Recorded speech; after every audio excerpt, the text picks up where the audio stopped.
नमस्कार दर्शकों, हमारे इस खास कार्यक्रम में आपका स्वागत है। हमारे साथ स्टूडियो में मौजूद हैं ज्योतिषाचार्य अतुलेन्द्र जी महाराज।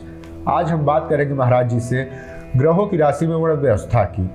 महाराज जी, आपका बहुत बहुत स्वागत है हमारे इस खास कार्यक्रम में। धन्यवाद। महाराज जी, ये बताइए, ग्रहों की राशि में वर्ण व्यवस्था क्या होती है?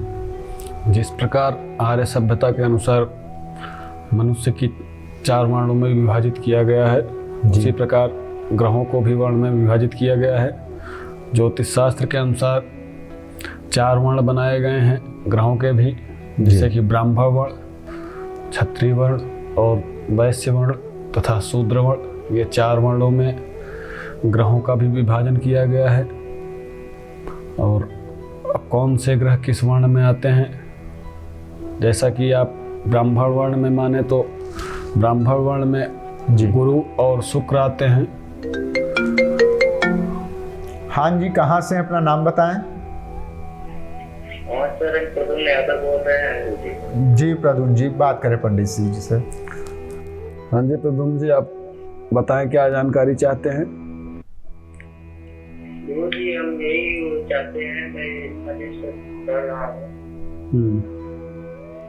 हमारा जैसे पढ़ाई में नहीं लगता उसे। और डेट ऑफ बर्थ आपकी क्या है? डेट ऑफ बर्थ आपकी क्या है? जन्म तिथि आपकी क्या है, पता है? हाँ, बताइए, जन्म तारीख बताइए। 1/1/2001। 1/1/2001। समय क्या है?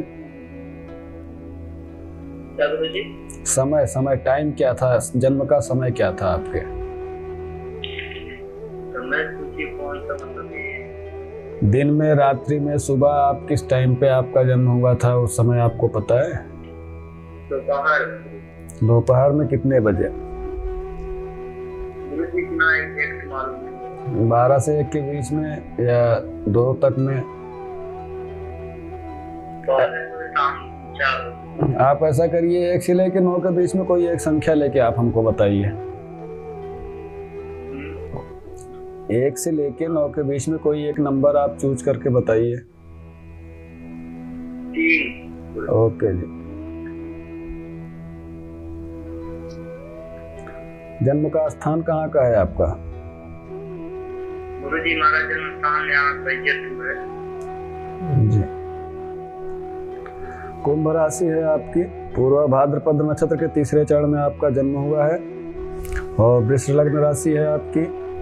इस समय देखा जाए तो शनि की महादशा चल रही है 2005 से, तथा बृहस्पति की अंतर्दशा और बृहस्पति की प्रत्यंतर दशा। 2005 से शनि की महादशा चल रही है।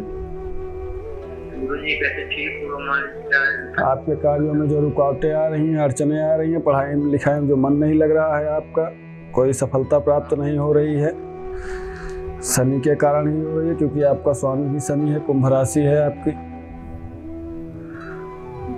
इसमें आपको शनि से लेके उपाय करना होगा। साथ साथ गुरु भी आपका खराब चल रहा है, वक्री चल रहा है। इसमें आप शनिवार के दिन शनिदेव का मंदिर हो आसपास आपके, आप 250 ग्राम सरसों का तेल ले लीजिएगा और 50 ग्राम काला तिल। पहले आप सरसों के तेल से 50 ग्राम तेल डाल के स्नान कराइएगा सर से, उसके बाद तिल डालिएगा, फिर बचे हुए तेल को आप डाल के स्नान कराइएगा। और एक दीपक जलाना होगा शनि भगवान के सामने दोनों टाइम, सुबह शाम दोनों टाइम।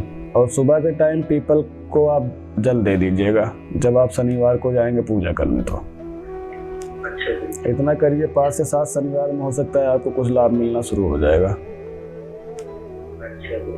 जी। कुछ हमारे से स्वास्थ्य भी नहीं ठीक रहता है, हमारे कुछ मानसिक टेंशनें ज्यादा रहती हैं, सर में दर्द रहता होगा। और देखा जाए तो धनेश में आपके राहु बैठा हुआ है 3रा घर लेकर के, इसलिए प्रॉब्लम हो रही है स्वास्थ्य संबंधित। और राहु के लिए आप बुधवार के दिन आप कुत्ते को दूध और बिस्किट खिलाइए 12:30 से 1:45 के बीच में, दोपहर में। जी, बुधवार के दिन। जी गुरुजी। ओके, कितना करिए लाभ मिलेगा आपको? 5-7 हफ्ते करिए। ठीक गुरुजी, प्रणाम। ओके। अच्छा पंडित जी ये बताइए, वैश्य और शूद्र वर्ण में कौन कौन से ग्रह आते हैं? हाँ, वैश्य और शूद्र वर्ण में ये ग्रह आते हैं। वैश्य वर्ण में चंद्रमा ग्रह आता है आपका, जी। तथा शूद्र वर्ण में आपका बुध, शनि, राहु और केतु, ये 4 ग्रह आपके शूद्र वर्ण में आते हैं। जी। जैसा कि ज्योतिष शास्त्र के अंतर्गत ग्रहों और राशियों और रत्नों को भी चतुर्वर्ग में विभाजित किया गया है, और ब्राह्मण, क्षत्रिय, वैश्य, शूद्र जिस प्रकार से आपका कार्य करते हैं जी। कि ब्राह्मण वर्ण का मानो किस स्टेटस पे होता है, वो गुरु का कार्य करता है, उसी प्रकार से ब्राह्मण वर्ण में गुरु आपका चला गया। जी। तथा क्षत्रिय वर्ण में जैसे कि हमें और आपको रक्षा करने के लिए होते हैं जी। क्षत्रिय वर्ण, तो वैसे रक्षक का कार्य जैसे सूर्य और मंगल कर रहा है आपका। और वैश्य वर्ण में चंद्रमा, जी। चंद्रमा मतलब सुख और शांति का कारक होता है। जी। वैश्य मतलब बनिया, बनिया भी आपके कहीं न कहीं सुख और शांति का कारक बनता है किसी न किसी एंगल से जोड़ा जाए तो। जी। और शूद्र वर्ण में आपके शनि, राहु, केतु और बुध, ये 4 ग्रह जो आते हैं बल और पराक्रम के कारक होते हैं। ये चारों ग्रह मतलब आपका बल, पौरुष का कार्य, जैसे कि प्रजातंत्र का मतलब व्यवस्था पहले चली आ रही है, और उसी के माध्यम से अभी भी चल रहा है। ऐसा कुछ नहीं है कि लोग कहते हैं जातिवाद या कुछ भी, वो सारा सिस्टम उसी के अकॉर्डिंग ग्रहों में भी है, और उसी के अकॉर्डिंग आपका राशि में भी है, और वही राशि के हिसाब से कौन से रत्न आपके आते हैं। रत्न भी आपको, अगर आप आगे जानना चाहेंगे कि रत्न कौन से किस वर्ण में आते हैं ये सारे रत्न, तो वो भी है, सारी व्यवस्था है जी। और निश्चय ही यह वर्ण निर्धारण ब्राह्मण, क्षत्रिय, वैश्य, शूद्र जाति बोधक न होकर विशेषता बोधक रहा है। जी। विशेषता मतलब आपकी एक विशेष छवि का मतलब उसके अनुसार आप समझिए जी, वो रहा है, अथवा जाति के नाम व रूप में प्रख्यात हो गया है यह। जी। हम आप जो देखते हैं यह जाति के नाम पे विख्यात चल रहा है जी। और यह श्रेणी कारण उस वस्तु के रूप और रंग गुप्त प्रभाव पर भी आधारित होता है जी। मतलब ब्राह्मण वर्ण का है तो वो क्या कार्य कर रहा है, क्षत्रिय का क्या कार्य है, वो क्या कार्य कर रहा है, मतलब थोड़ा बहुत तो उसके वर्ण के हिसाब से उसको कार्य अपने आप उसके अंतर कार्य शैली प्रकट हो जाती है, वो उसे प्राप्त हो जाती है। अब राशि, ये पंडित जी हमारे अंदर एक सवाल आ रहा है, जैसे कि इसमें राशियों का क्या प्रभाव होता है? राशि वर्ण, राशियों का भी वर्ण व्यवस्था है जी। अब राशि 12 राशियां होती हैं जी आपकी, मेष, वृष, कर्क, मीन, सिंह, धनु, वृश्चिक, कन्या, मकर, मिथुन, तुला, कुंभ आदि 12 राशियां हैं जी। और इनमें भी कौन कौन सी राशियां किस वर्ण के अंतर्गत विभाजित की गई हैं ज्योतिष शास्त्र के अंतर्गत, ये अगर आप जानना चाहें तो वही हम बताते हैं आपको। जी। तो पंडित जी बताइए इन राशियों का ग्रहों में क्या प्रभाव है?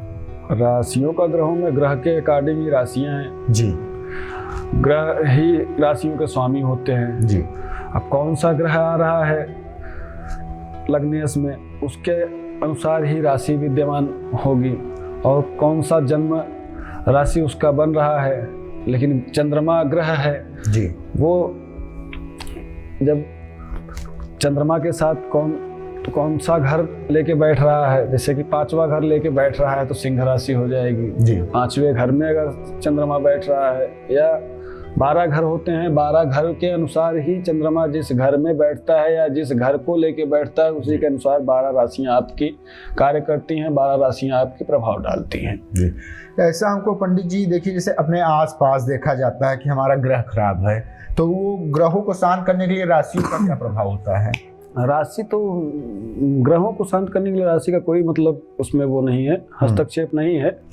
राशि तो मतलब ये है कि मतलब इस ग्रह के अनुसार इसकी ये राशि प्राप्त हुई है जी, या सूर्य राशि कौन सी है, लग्न राशि, चंद्र राशि कौन सी है, तो वो देखा जाता है। अब राशि के अनुसार आपका कौन सा ग्रह पीड़ित है जी, चंद्रमा के ऊपर जो पड़ना चाहिए किसी की दृष्टि, अब आपके जन्म या जन्मेश वाले घर में जिसमें चंद्रमा विद्यमान है उस पर कौन सी ग्रह की दृष्टि पड़ रही है या किस प्रकार से पड़ रही है, वो उस हिसाब से फलदायी होते हैं जी। उसी के अनुसार प्रभाव डालते हैं जी। तो जैसे कि ब्राह्मण वर्ण की अगर राशियां आप जानना चाहते हैं तो ब्राह्मण वर्ण में कर्क, मीन और वृष राशि आती हैं। ये 3 राशियां आपकी ब्राह्मण वर्ण में आती हैं।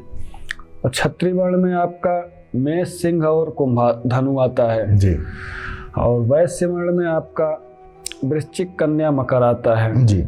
तथा शूद्र वर्ण में आपका मिथुन, तुला और कुंभ राशि आती है जी। अब इन राशि के अनुसार ये भी 4 भाग में विभाजित हो गए हैं जी। तो ऐसा नहीं है कि कुंभ राशि का जातक जो है वो शूद्र हो जाएगा। जैसे कि शूद्र वर्ण में आ रहा है मिथुन, तुला और कुंभ आपका, तो ऐसा नहीं है वो ब्राह्मण वर्ण में अगर जन्म लिया है तो उसकी राशि कुंभ है तो वो शूद्र हो जाएगा जी। लेकिन शूद्रता का प्रभाव थोड़ा बहुत जरूर रहेगा जी। ब्राह्मण वर्ण की राशियां जो कर्क, मीन और वृष है इसके अनुसार ही वो कार्य करेंगे जी। अब ये ब्राह्मण वर्ण वाली राशियां शूद्र वर्ण वाले के पास भी पहुंच जाती है।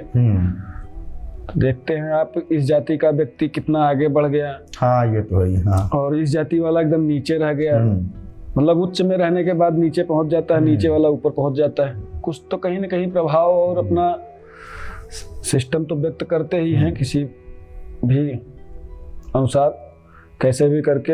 अब जो सिस्टम जो बना हुआ है वो तो रहेगा ही रहेगा।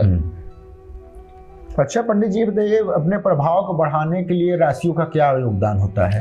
अब राशि के अनुसार आपका कौन सा ग्रह पीड़ित है, उस ग्रह के प्रभाव को आप जैसे पीड़ित है तो उसके प्रभाव को कम करना चाहते हैं या उससे फलदायी प्रभाव आप प्रकट करना चाहते हैं, तो रत्नों के अनुसार भी प्रभाव को कम या ज़्यादा किया जा सकता है। अब जिस ग्रह से पीड़ित व्यक्ति है, जो कौन सा ग्रह उसका खराब है, उसे कौन सा रत्न चाहिए, उसके अनुसार होता है। 9 ग्रह होते हैं, 9 रत्न होते हैं। जी। अगर हमारे दर्शक को अगर रत्न की आवश्यकता है तो आपके माध्यम से मिल सकता है? बिल्कुल मिल सकता है आपको। आप मतलब आपका कौन सा ग्रह खराब है, आपकी पत्रिका देखी जाएगी, जन्म कुंडली देखी जाएगी, उसके अनुसार आपका कौन सा रत्न पहनना चाहिए, किस समय पहनना चाहिए, सारा विधि विधान आपको बताया जाएगा। जी। ऐसी कोई दिक्कत नहीं है। जी। अब जैसे आपका सूर्य ग्रह अगर पीड़ित है तो उसके लिए माणिक्य रत्न की आवश्यकता आपको पड़ेगी। जी। अब उस माणिक्य रत्न को किस धातु में आपको पहनना है, अब आपका कौन सी राशि आ रही है, उसके अनुसार उसमें कौन सा ग्रह और पीड़ित हो रहा है, उसमें कौन सी धातु की आवश्यकता है। चांदी में भी पहन सकते हैं, सोने में भी पहन सकते हैं, अष्टधातु, पंचधातु किसी में भी धारण किया जा सकता है। जी। तो उसके अनुसार देखा जाता है सारा। नमस्कार पंडित जी, हमारे साथ जुड़ने के लिए आपका बहुत बहुत धन्यवाद।